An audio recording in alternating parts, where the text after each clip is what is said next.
Welcome to the YourTown television program. My name is Jeff Kline, and I'm your host for this segment that's sponsored by the Naval Postgraduate School Foundation, where we feature interesting faculty and students and research activities that's being conducted by the Naval Postgraduate School.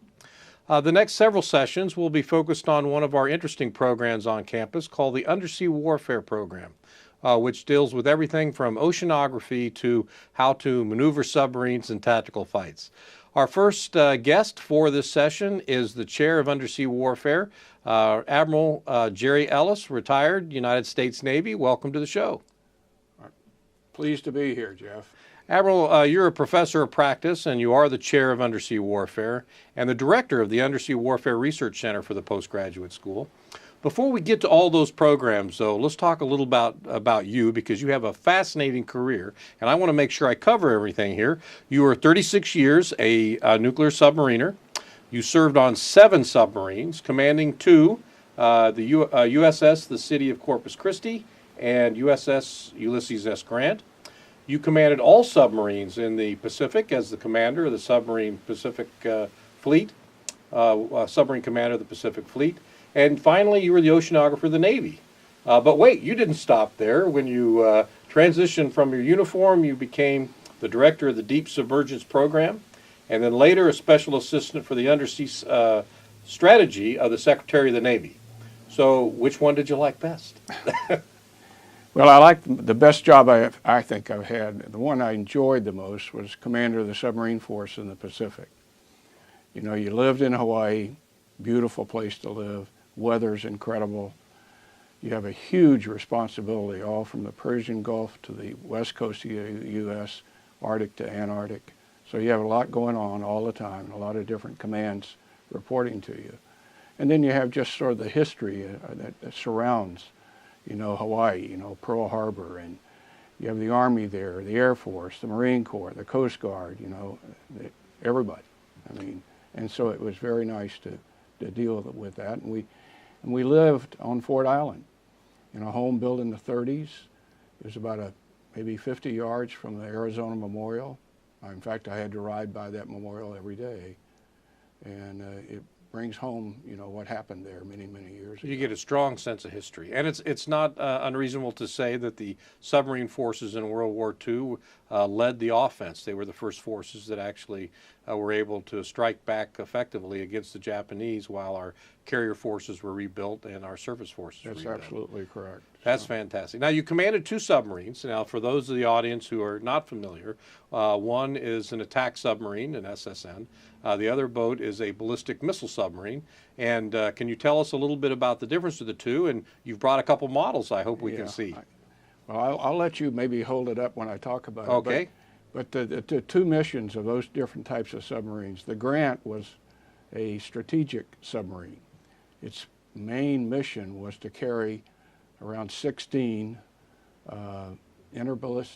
ballistic missiles, each carrying nuclear warheads. And your job was to go out to sea. We spent a lot of time at sea, long patrols, but staying undetected. If you're detected, you're not much of a deterrent. That's right. So you want to be out there, and if you detect somebody else, your first job is to turn around and go away from it and make sure you're not detected. Now, if we swing the camera on me, this is the, there we go. This is the Ulysses S. Grant. Little sailors go in this one, but no, I'm kidding. It's a beautiful model. And how long did you command this submarine? It's a little about 2.5 years. Now, these were blue and gold crews, is that right? Blue and gold crews. We changed crews every 110 days. I did my patrols out of Holy Loch, Scotland. My family and I actually lived in Connecticut at the submarine base there. Mm-hmm. So every 110 days, I'd fly with my crew, either going over there or coming back to take over from I was the blue crew, to take over from the gold crew. And you had a little change of command every time, is every that right? time. Okay, well, now tell us about the attack submarines. Attack submarine, and I compare it to like a fighter aircraft. He's loaded up with missiles and torpedoes. His job is to make attacks, and he seeks out. If he gets a contact, he's going to go in on it. He's not hiding. He's going in to fight. Right. And so it's a completely different mission.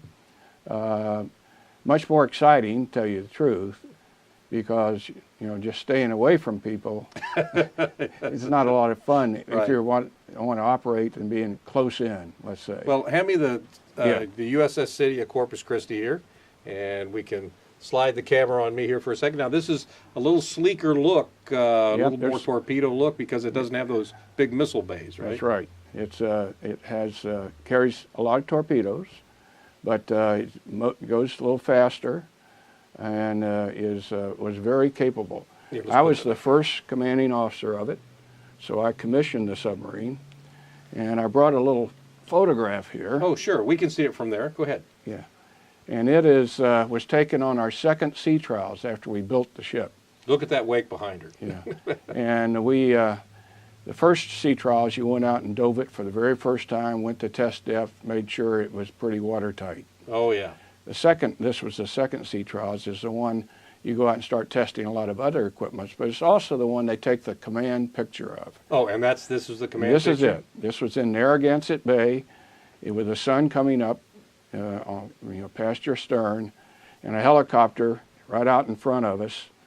We're going at flank speed. Right. Helicopter, guys hanging out in a sling taking pictures. And this one just turned out to be a beautiful picture. It's still used. Now, you're in that picture. Which one are you? I'm the taller guy. Oh, the tall. Well, I selected, of course, myself. Oh, okay. My engineer officer, who was very involved in building the ship, Right. and the chief of the boat, who's the senior enlisted. Right. And so we got up there, we sent the lookouts down, and I said, look, guys, I may be the shortest guy of the three, but I'm going to stand on this ladder rung here so I can always pick out myself. And so they said, aye, aye, Captain. Well, the truth comes out there, recorded for all eternity. That's great. Now, tell us a little bit about your job as the director of the Deep Submergence Program, because that's pretty fascinating as well. Well, one other thing before we we get into that. Yeah. A lot of people ask me, well, how thick is the hull of a submarine? Uh-huh. Well, there's a chunk of one right there. It's 2 inches thick. It's HY80 steel. And it's quite heavy. And it's quite heavy. And it's amazing that these things float. That's the power of air. That's right. But that's like when I commissioned the city of Corpus Christi, and that was 1983, January the 8th. Mm-hmm. It was 25 degrees outside. We had no tent or anything, and several hundred people. It was cold. And we went through that commissioning, and so I commissioned it. Last year, I decommissioned it. Oh, is that right? After 34 and a half years of operation. Yep. It was pretty sad to see it Emotional go, thing but to she do. had served our nation very, very well. I unfortunately had a very similar experience with my destroyer command. Went down to see her decommissioned as well. Yeah, yeah. Which you always feel like a little bit of part of the family leaves the Navy when that happens. You do. Yeah. So. In a way, we had to retire too. Yeah. Now, That's get right. to your transition job. Tell us a little bit about that deep submergence position. Well, the deep submergence job really concerned submarine rescue. The rescue command was located on North Island in San Diego. It's next to, of course, an airport, Mm-hmm. and was there for a reason, to be able to fly all the equipment and everything to wherever you may have a submarine disaster or a submarine in trouble. Most recently, the Argentines lost their submarine, the San Juan. We rallied. Of course, I'm not in command of that anymore. And they sent 3 C-17s and 1 C-5, all loaded with equipment, down to go out and search for the San Juan. Unfortunately, no one's found it yet. Right. Hopefully they will, just to bring some resolution with the parents and the families of those people that were lost. Absolutely. But I did that, and then we operated a lot of other deep submergence vehicles to search the bottom, do oceanographic work, and so on. Must have been fascinating. It was fascinating, because I hadn't done that kind of undersea work before. And you're special assistant to the Secretary of the Navy. What did you do in that job? Well, I'd run a very, what we call classified program for a number of years, and I decided to leave that, and I get a call from the Secretary of the Navy, Dr. Winter, Donald Winter. And we had worked together some, because he sat on an oversight board that looked over operations that were being done. And he called me up and he says, Jerry, I understand you're leaving now. I said, yeah, it's time to get somebody else to run this program. You know, I've been doing it for 8 years. He said, well, I want you to come work for me. I said, well, what am I going to do for you, Mr. Secretary? And he said, you're going to be my undersea warfare advisor. Oh. I'm going to create the job, and it's just going to be you and me, one-on-one.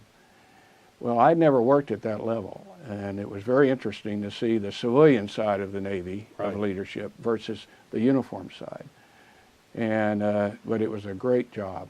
He had me go out. He called me in and he says, I understand that we're dominant in the undersea world. And I said, well, I like to think we are. And he said, are you sure? He said, I want you to go out and look at everything that has anything to do with it. And come back and tell me if we are, or if we're not, what should we be doing? Are we doing things we shouldn't be doing? And I spent a number of months doing that with a team. I reported to him the progress every month, and so he didn't get caught by the end of the reporting period, you know, with something he didn't know anything about. Well, you know, I think you're still making sure that we're still dominant in the undersea warfare by your responsibilities as the chair of undersea warfare at MPS and overseeing the education program of young officers as they go out and make sure that continued dominance occurs. Yeah. So tell us a little bit about that responsibility. We're very fortunate to have you as a member of the faculty at MPS. What do you do as the undersea warfare chair? Well, it's a combination of things. First of all, I do teach. Mm-hmm. I have a course that I teach called Undersea Warfare, yesterday, today, tomorrow. I put that course together when I came out here in 2009. I actually agreed with the Navy to come out here for 3 years. Well, that was almost some 9 years ago. years ago. You know, it's because I liked it. I liked Yes. working with these young officer students. You know, they're sponges for knowledge. They're motivated. They're mature. They're not your typical graduate student. They've been out driving ships and submarines and flying airplanes and whatever.